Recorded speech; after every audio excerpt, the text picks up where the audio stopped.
दुकानदारी में अगर आपने हंसकर या मुस्कुराकर बात कर ली तो उधारी में आप आ सकते हो। उधारी से बचने के लिए आपको सीधे शब्दों में मना करनी पड़ती है कि नहीं, उधार नहीं। एक बार बुरा तो लगेगा, ग्राहक को, पेशेंट को, या जो भी आपके पास में कस्टमर जिस तरह का भी आता है, जैसी भी आपकी दुकान है, उसको आप एक बार मना करोगे, उसको बुरा लगेगा कि अच्छा, अपना होकर, रिश्तेदार होकर, जान पहचान का होकर उधार नहीं देता। क्योंकि जहाँ अनजान है वहाँ लोग उधार करने की हिम्मत भी नहीं करते, उधार नहीं करते। और जिसको आदत है उधार करने की, वो तो जानकार हो या अनजान हो, वहाँ भी उधार कर लेता है। जो इज्जतदार होता है, समझदार होता है, जो परवाह करता है अपनी ज़ुबान की, वो उधार नहीं करता है। उधार भी करेगा तो कुछ पल का होगा, यानी अभी आपके पास में पैसे नहीं है तो सामान ले लिया और घर से वापस दूसरे चक्कर में ला कर दे दिया शाम के टाइम या कुछ समय बाद में। कुछ ऐसे होते हैं जो उनसे नेक्स्ट टाइम आते हैं, कुछ 100, 200, 10, 20 का सामान ले लिया, जब अगली बार 1 महीने 2 महीने बाद, यानी जब भी उसका आना होगा दूसरे तीसरे दिन, वो उस समय आपके पैसे ज़रूर देगा। या किसी काम के लिए जा रहा हो, उस रास्ते से गुजर रहा हो, तो आपके पैसे दे देगा, या किसी और के हाथ पैसे भिजवा देगा। जो उनसे अपनी ज़ुबान की कीमत बाज़ार में चाहते हैं कि हाँ, उसकी वैल्यू बने रहे, नाम की, शक्ल की, सूरत की, लोग उसको जाने पहचाने। कुछ होते हैं जो उनको कोई परवाह नहीं है, 10 रुपये तो हैं, दे देंगे, आज नहीं कल, गांव छोड़कर थोड़ा ही भाग रहे हैं। उधार मांगने वाला आपको अपनी 100 मजबूरी सुनाएगा, भाई दे दो, पैसे नहीं है, मजबूरी है, वहाँ से नहीं आए हैं, मेरे पैसे फंस गए हैं, दे दूँगा, अभी घर जाना पड़ेगा, ये है वो है, कल दे दूँगा, 1 घंटे बाद दे दूँगा, पैर पकड़ता हूँ, हाथ जोड़ता हूँ, मजबूरी है, दे दो। वो आपको इतनी मजबूरी सुनाएगा, इतने हाथ पैर, आप नाक रगड़ने के लिए तैयार हो जाएगा वो। कई केस में कम होता है, कई केस में ज़्यादा होता है। किसी को पैसे उधार चाहिए या दुकानदारी से उधार, मतलब कुछ भी मांगना हो, पैसे हो, घर सामान हो, कुछ भी, या चलना हो कि हाँ चल पड़, मेरे साथ चल पड़, तो पूरा ज़मीन पर नाक रगड़ लेंगे। और जब वही पैसे आपको मांगने पड़ेंगे, फिर आपको पैर रगड़ने पड़ेंगे, नाक रगड़ना पड़ेगा, सॉरी। जब उसको ज़रूरत थी तो उसने नाक रगड़ा, अब आप पैसे मांग रहे हैं, आपको ज़रूरत है, तो आप नाक रगड़ोगे। आपके 10 हो, 1000 हो या लाख हो, अब आप ही के पैसे, आपको अपनी मजबूरी सुनानी पड़ेगी उसको कि भाई दे दो, मुझे दे दो, घर में शादी है, ये सामान लेना है, किराया आ रहा है, मकान मालिक को देना है, दुकान का किराया देना है, या घर में ब्याह शादी है, कुछ भी आपने प्रॉब्लम सुनानी पड़ेगी उसको। और फिर वो आपको टाइम देगा, नहीं अभी तो नहीं है, अभी मेरे पैसे वहाँ से नहीं आए हैं, वहाँ से आएंगे तब दूँगा, या किसी और को देने हैं मुझे, उसके दूँगा। वो 100 बहाने सुनाता रहेगा, जिनकी ज़ुबान की कोई कीमत नहीं है, जो बेचारे होते हैं, विकलांग होते हैं, जो उनसे अपनी ज़ुबान के, बुरा इंसान कहना सही रहेगा उनको। और बुरा लगता है तो लगने दो, अगर देने की नीयत है तो उधार तो यही होता है कि हाँ भाई आज नहीं है, कल दे देंगे, और इमरजेंसी में अभी काम चलाओ, गूगल पे या जैसे भी तुरंत कर दूंगा।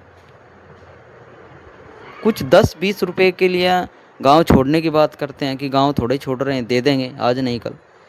पैसे हर कोई कमा रहा है आज के समय में, ऐसा नहीं है कि कोई पैसे नहीं कमा रहा है, और अपने घर के खर्चे भी चला रहा है। घर के खर्चे और शौक दबादब चलते हैं।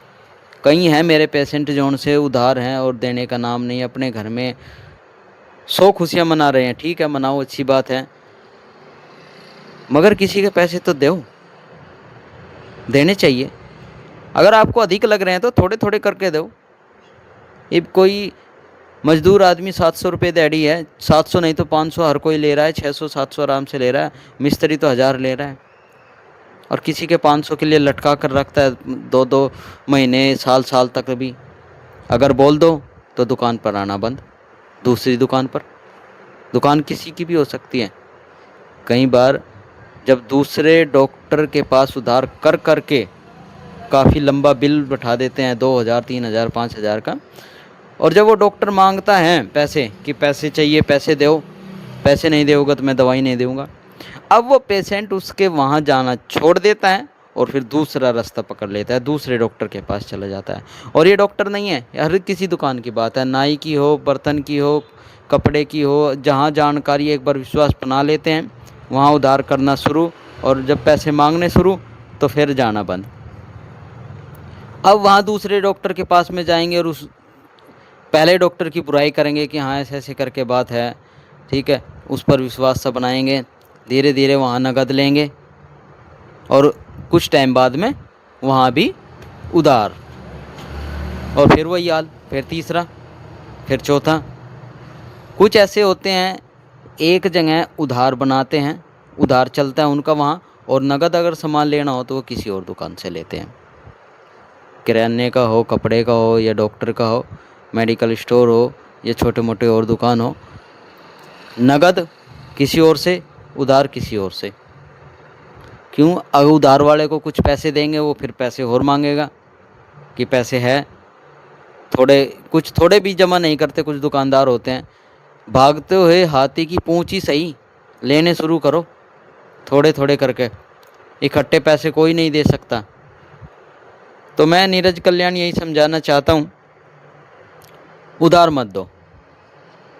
सभी दुकानदार मेरे साथ एग्री करेंगे, क्योंकि दुकानदार ये झेलते हैं इस चीज़ को, और दुकानदारी में थोड़ा बहुत उधार करना पड़ता है, ज़रूरी भी है।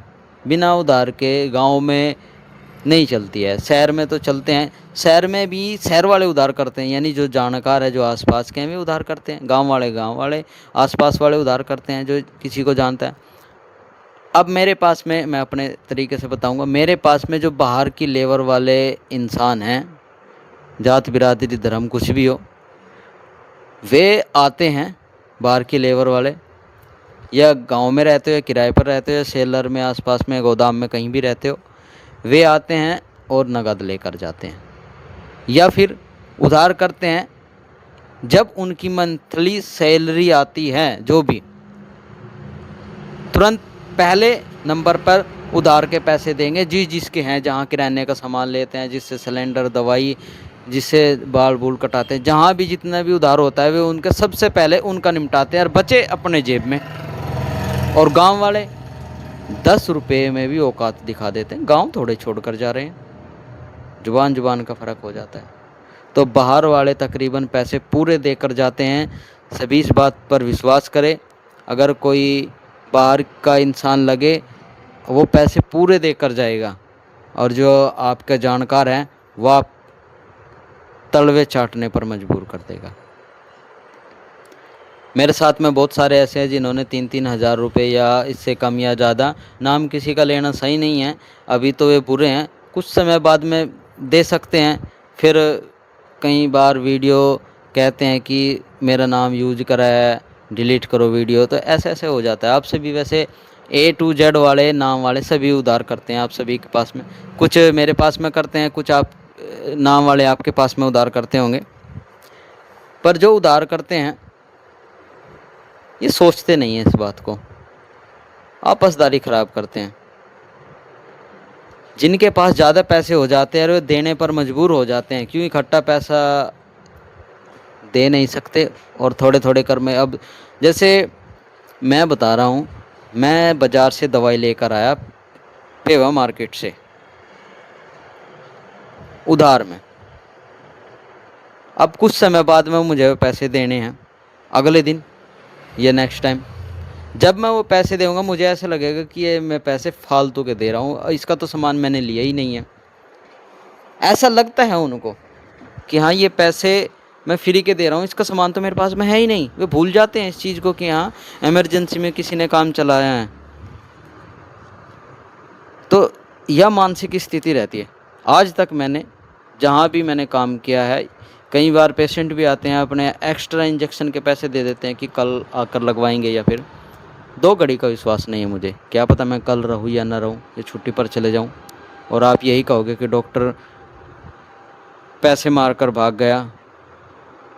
अगर कहीं रिश्तेदारी में भी चले जाएं तो यूँ ही कहेंगे कि मैं किसी और के पास से लगवा लेता इंजेक्शन, अब पैसे उसके पास में फंसे पड़े हैं, मजबूर है, अभी इसी से लगवाना पड़े। मैं मजबूरी नहीं छोड़ता हूँ, आज की आज पर देखेंगे, एडवांस नहीं। मेरे पैसे तो बहुत सारे, काफ़ी काली करके भगा दी, और जो चल बसे हैं उनके तो मैं पैसे छोड़ ही देता हूँ। जो देना चाहे तो दे देता है, वैसे तो मैं पहले नंबर पर मना ही करता हूँ। जब जो चला ही गया छोड़ दो, थोड़े में सब्र है। अगर पैसे अधिक है तो आप सभी को लेने चाहिए। इंसान हुआ अगर मर भी गए हैं तो कोई बात नहीं, उसके परिवार वाले हैं, पैसे लेने चाहिए, आपके हक के हैं। आप ऐसे थोड़े ही छोड़ दोगे, दान थोड़े ही कर दोगे। थोड़े पैसे तो चलो दान दक्षिणा में छोड़ दो, कोई बात नहीं। तो आप उधार करो तो सोच समझ कर करो। जब उधार करता है कोई इंसान तो यही कहेगा कि मैं होर जैसा नहीं हूँ। वे होंगे ऐसे, मगर मैं नहीं, मेरा विश्वास पूरा है। वहाँ पूछ लेना, वहाँ पूछ लेता है, इससे उससे। मैं किसी के पैसे नहीं मारता, और कुछ टाइम बाद में वही इंसान पैसे उधार करना शुरू कर देता है, और फिर जब ज़्यादा होते हैं फिर वही कंडीशन मांगना सुनो, भाई पैसे दे दो, दे देंगे, उस तारीख को आएंगे। अब आपको उस तारीख उसकी वेट करनी पड़ेगी कि आप उसके पास कब पैसे आएंगे और कब वो आपको देगा। तो जी आप उधार ना ही करो। 2 मिनट की बुराई सही है, क्योंकि जो उधार का नाम भी लेता है कि हाँ मेरा व्यवहार देखो, नहीं भाई देखना ही नहीं है, उधार है ही नहीं है, मुझे तो नगद देने हैं आगे जहाँ से मैं सामान लेकर आता हूँ। अगर आपको वैसे बरतना तो हर किसी को चाहिए, क्योंकि थोड़े में, मगर ये नहीं है कि आप 1000 2000 500 की इतने की उधार कर लो शुरुआत में। हाँ पैसे अधिक नहीं, 100 आप एक लिमिट बना लो अपने दुकान की, जिस हिसाब से 10 की 50 की 100 की या 500 1000 की, इससे ऊपर मैं उस आदमी का उधार नहीं करूँगा। इतने देगा तो आगे है, नहीं तो बिल्कुल नहीं। और उस इंसान का कॉन्टैक्ट नंबर एड्रेस ज़रूर लिखें और डायरी ज़रूर बनाएं उधार वालों की।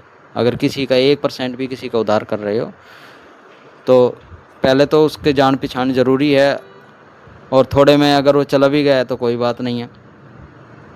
तो सभी साथियों को धन्यवाद। इससे जुड़ी फिर आगे बात करेंगे।